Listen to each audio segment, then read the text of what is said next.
Então, conforme eu já havia falado, né, no vídeo anterior, há uma problemática hoje menor, né, mas que não deixa de estar em pauta em nossas conversas, né? Uma celeuma entre dos primórdios do jiu-jitsu baiano, entre os puros de origem. Quem são? São aqueles que iniciaram no jiu-jitsu da faixa branca, né? E os professores que migraram do judô, né? Então, essa conversa talvez esteja menor hoje, mas ela não deixa de existir. Então, eu tinha uma entrevista feita ano passado com o professor Alex Sintra, oriundo do judô. Eu tinha essa entrevista escrita e que infelizmente eu perdi, mas olhando aqui, né, os arquivos nas nuvens, eu acabei encontrando os áudios dele que eu acho que são legais, assim. Como eu falei, a historiografia ela não pode só ter um ponto de vista, senão ela fica desleal. Então é importante ouvir mais de um ponto de vista e deixar o blog aqui aberto para qualquer professor, tanto os que migraram do judô para o jiu-jitsu, quanto os que são puros de origens, que iniciaram no jiu-jitsu, possam vir a falar, né? Então eu posso reproduzir o vídeo, o áudio de algum professor, posso fazer uma entrevista com algum professor, ou mais do que isso, hoje a internet nos permite muita coisa, né? Então quem se interessar por esse assunto, né, vendo aqui no blog e quiser falar, existem vários canais, Instagram, YouTube, e eu mesmo faço questão de compartilhar, de assistir. Como eu falei, eu sou um pesquisador nato, eu gosto, sou curioso, entendeu? Então eu vou reproduzir os áudios aqui do professor Alex Sintra, sem partidarismo. O blog ele é neutro, ele não toma partido por nenhuma bandeira. É óbvio que eu tenho, como pessoa, eu tenho minhas convicções, tenho minhas vontades, tenho, né, minhas ideologias e afinidades, mas aqui no blog eu pretendo manter algo mais neutro. Então eu vou deixar aqui dois áudios aqui do professor Alex Sintra, gravado ano passado. São áudios um pouco longos, pouco, né? São longos, mas para aqueles que gostam de pesquisar o jiu-jitsu baiano, né? O jiu-jitsu nordestino, o jiu-jitsu em geral, eu acredito que vale a pena. Um abraço a todos. Os. Boa tarde, amigo Cessei Márcio Tucano. Me perdoe aí a demora para tentar gravar esse depoimento. Assim, deu desconto aí, porque a memória do velhinho, rapaz, não é tão boa. O que é que eu posso falar, né, do jiu-jitsu da Bahia? Particularmente no Norte e Nordeste, né? Assim, e particularmente Salvador, onde tudo começou, né, no final dos anos 80, mais ou menos 88, 89, né, para 90, onde já estava residindo em Salvador o Charles Gracie, né, filho de Robson Gracie, irmão do Ryan, do Renzo, que morava na Bahia, veio morar na Bahia na época, né, com a família, e começou a dar aula de jiu-jitsu no Baiano de Tênis, e se eu não estou enganado, e depois na Budokan, na academia, lá no Parque Júlio César, na Pituba. E, enfim, de lá, tendo a dificuldade de formar atletas, de ter grupos, né, até para organizar eventos, competições, etc., ele começou a se aproximar das pessoas do judô, né, que é uma arte muito próxima do jiu-jitsu, né, muito semelhante, e, enfim, para que a coisa andasse, né, para que fosse testado, para que os alunos fossem testados, para que as coisas começassem a andar. Diante disso, ele se aproximou de Ricardo Carvalho, de professor Edivaldo Nascimento Luiz, conhecido como Serrinha, né, logo por consequência Alex Sintra, né, eu, porque treinava na Sheozal na época, enfim, eu sou atleta da Sheozal até hoje no judô, atletas do judô, que a gente já vinha desenvolvendo um trabalho mais extraoficial na Bahia. A gente não tinha federação, não tinha quem se reportar, não tinha graduados, não tinha gente para realmente para fazer a coisa andar e ter uma formalidade maior, ter, enfim, alguns critérios que exige qualquer arte marcial, seja judô, karatê, jiu-jitsu, não é diferente. Então, assim, resumindo, a Alex Sintra, Edivaldo Nascimento Luiz, Serrinha, Ricardo Carvalho, né? O irmão Edson Carvalho na época estava fora, estava morando no Rio de Janeiro, já indo para o exterior.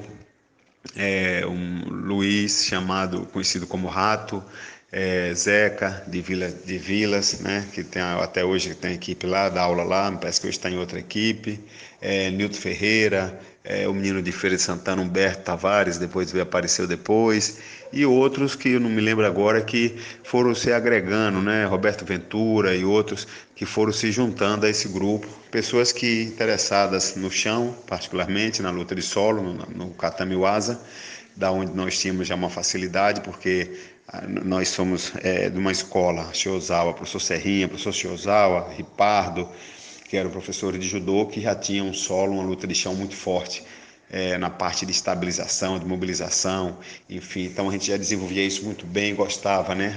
Basta dizer que as competições nossas de judô, a gente competia, a gente ganhava, fazia 5, 6 lutas nas competições, 3, 4 dessas 5, 6 lutas eram decididas no chão, finalizadas no solo.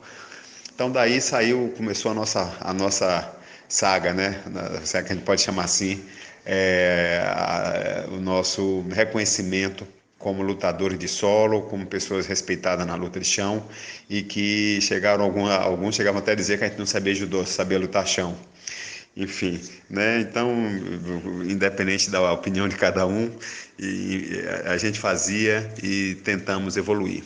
Com as viagens do judô, com as competições de judô que a gente fazia, competindo no judô baiano, norte e nordeste, brasileiros e seletivas pan-americano, Rio, São Paulo, nesse eixo aí, Minas, a gente sempre que podia visitava as academias de jiu-jitsu para aprimorar, para conhecer, para treinar mais chão, para conhecer os professores, as pessoas que eram referência naquele momento, nos anos 80, no jiu-jitsu, professor Carlson Gracie, Canepa, do Rio de Janeiro, da Laranjeiras, Rio de Janeiro, e conheci vários outros. No São Paulo eu conheci a família Berg, né, o Silvio Berg e os de seus descendentes, Fábio Gugel e tantos outros que já faziam um chão com muita propriedade, eram muito respeitados na época.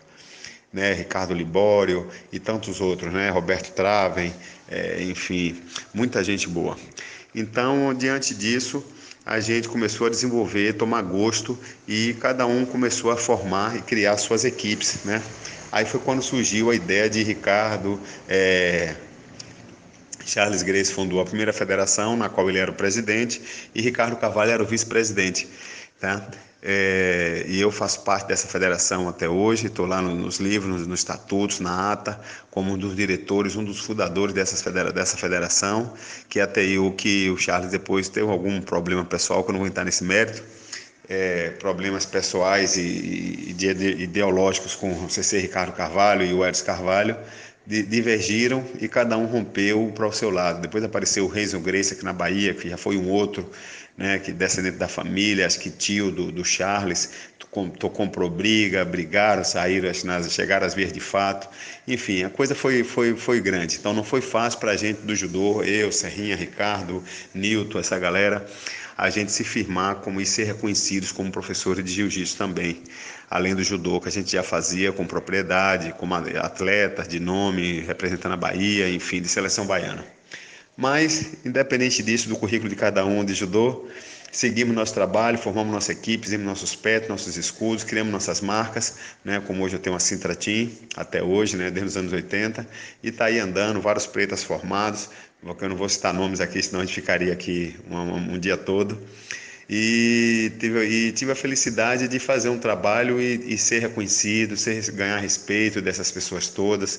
Até hoje sou um dos poucos que me dou bem com todas as equipes. Maurício Robb chegou depois, né, com outra federação, enfim, né, do qual nós temos um respeito mútuo, temos um tratamento muito respeitoso, nos falamos até hoje pela internet, pelas redes sociais, nos respeitamos muito, enfim, todos eles, né, Nilton, Ricardo, o Edson, são meus amigos particulares, pessoais, Mestre Serrinha, então, dispensa apresentação, né, Roberto Ventura, todos esses que nós viajamos juntos, competimos, Marlon e tantos outros, né, o próprio Humberto, que está em feira hoje de Santana, com a equipe, com a Corpo e Mente, com a confederação fundada, foi atleta meu, adversário meu no judô, competimos no judô, enfim, lutamos, era meu peso, categoria meio leve, né, no judô, lutamos muito, várias seletivas, várias competições juntos, e hoje é presidente da federação, faz um trabalho brilhante lá em Feira de Santana, com aquela região, como até em outros estados, enfim, cada um seguiu o seu caminho. Eu atualmente continuo na ativa, continuo dando aula, continuo treinando, competi até 2007, foi minha última competição, me sagrei campeão mundial na categoria sênior, né, na minha faixa etária com 40 anos de idade, enfim, campeão na categoria pena, até 60, de 66 quilos a 70, né, que é o peso do pena, no jiu-jitsu, categoria pena, enfim, no Rio de Janeiro, e em Teresópolis, muito legal. Então, acho que um pouquinho só dessa história breve. Me perdoe algumas ausências de nomes aí que eu não citei, alguns fatos que não foram citados, que é muita coisa, história é longa.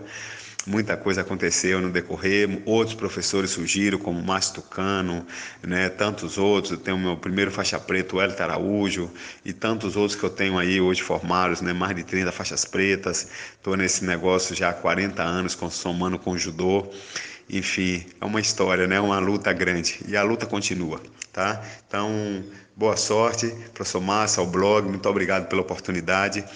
Me sinto lisonjeado, privilegiado de estar fazendo parte disso aí, poder contar um pouco da minha versão, da minha história e um pouco do que eu lembro ainda dessa época brilhante. Então, nós temos muito que agradecer a todas essas pessoas que foram citadas, e outros que eu não citei aqui, que eu não lembro agora, no momento, infelizmente. Mas muito bom. Eu acho que o jiu-jitsu hoje está caminhando para uma outra linha, né? Infelizmente, né? Talvez não uma linha tão agradável, que é muitas federações, muitas equipes, né? Muitos atletas hoje, é uma opinião pessoal. Acaba por pouco tempo é faixa preta, recebe a faixa preta, já monta a equipe, já abandona o seu sensei, o seu mestre. Eu acho que gratidão é uma coisa muito rara, né? E muito pessoal. Eu sempre falo, você não precisa ser fiel, mas nós temos a obrigação de ser leal. Eu acho que a lealdade é tudo, gratidão é tudo. Sou grato aos meus professores, às pessoas que me ensinaram, às pessoas que continuam fazendo um trabalho sério, profissional. A arte não é minha, não é de A, de B ou de C. O jiu-jitsu hoje é de domínio mundial, de domínio público. Quem fizer com seriedade, com profissionalismo, ou fazer a coisa de uma forma séria, eu tenho certeza que a Bahia é um celeiro de grandes lutadores. Está o exemplo de Minotauro, que treinou comigo, conheci Minotauro na faixa branca, tenho fotos com ele, treinei com ele, em treinos com ele no Baiano de Tênis, Guilherme Assad, Della Riva, Manimal, todos esses professores que vieram aqui na Bahia, que passaram por aqui, que deixaram o seu legado, que fizeram nome, que fizeram atletas. O exemplo de Minotauro, Flávio Canto, Flávio Canto já foi no Rio, aqui na Bahia, Minotauro, Daniel Valverde, que hoje está morando nos Estados Unidos, também atleta que competiu comigo, treinou comigo, dentro da Chiosal, o professor Serrinha, hoje está nos Estados Unidos, tem o maior carinho. Helder Menezes, de Campo Formoso, foi um outro também que depois foi ser graduado preta na Califórnia por Rickson Gracie, hoje já no andar de cima, já faleceu, infelizmente, nos deixou, mas era um grande nome. Helder Menezes, de Campo Formoso, um cara fantástico, que levou o nome do jiu-jitsu para fora do Brasil. Então, me perdoe outras coisas aí, mas é o que eu posso lembrar agora para passar para vocês. Muito obrigado, CC Márcio Tucano, pela oportunidade. Viu, que Deus lhe abençoe, continue brilhante e sendo esse cara, essa pessoa especial, levando o nome do jiu-jitsu, se preocupando, né, em fazer esse registro com a história da arte marcial na Bahia, particularmente o jiu-jitsu, né, que é o que nos uniu, o que nos aproximou, e o respeito é mútuo. Muito obrigado, a todos. Boa sorte.